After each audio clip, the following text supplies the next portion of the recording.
Hi, ladies and gentlemen. This is Mr. Green, and this is another in my series of videos for AP statistics.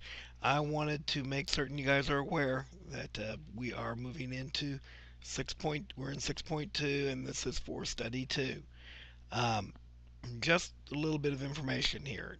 Due dates are going to start closing up after 4 weeks. This is the end of the first week, so it's not a big deal, but realize you do not want to fall behind. You do not want to get things falling further and further behind. You want to make certain you're staying current. Okay? We are covering the topics that are in the AP statistics guidelines to be covered, and I just want to make certain you're aware that those topics are there and we are covering them as we go along here.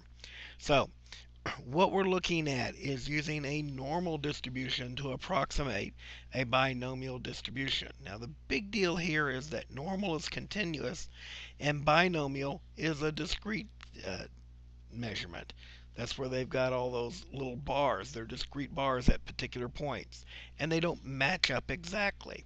But you can take the discrete information. You've got the number of trials that are going on and the probability for each one of them. That's what makes it a binomial distribution. You can use that and come up with a mean that you can use in a normal distribution.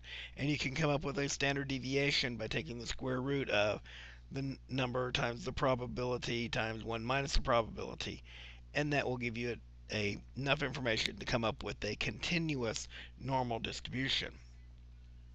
Now, there is a correction that will help it to be a lot more accurate. That correction is to use the 1/2 point beyond where you're looking at. So instead of looking at 16, they're looking at 16 and a half.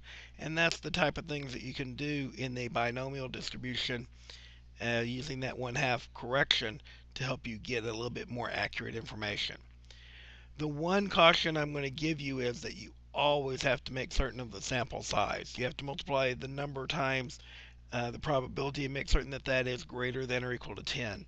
And take the number times 1 minus the probability and make certain that number is greater than 10. If you do not do those things, you will not be guaranteed that you will have a big enough sample size to be able to deal with it. So you want to make certain everything is right where you expect it to be. Okay?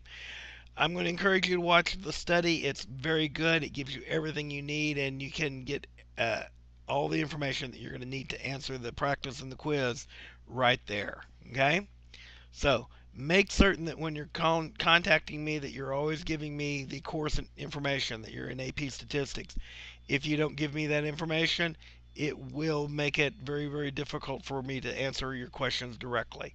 So I appreciate the fact that you're doing that. I will talk to you later.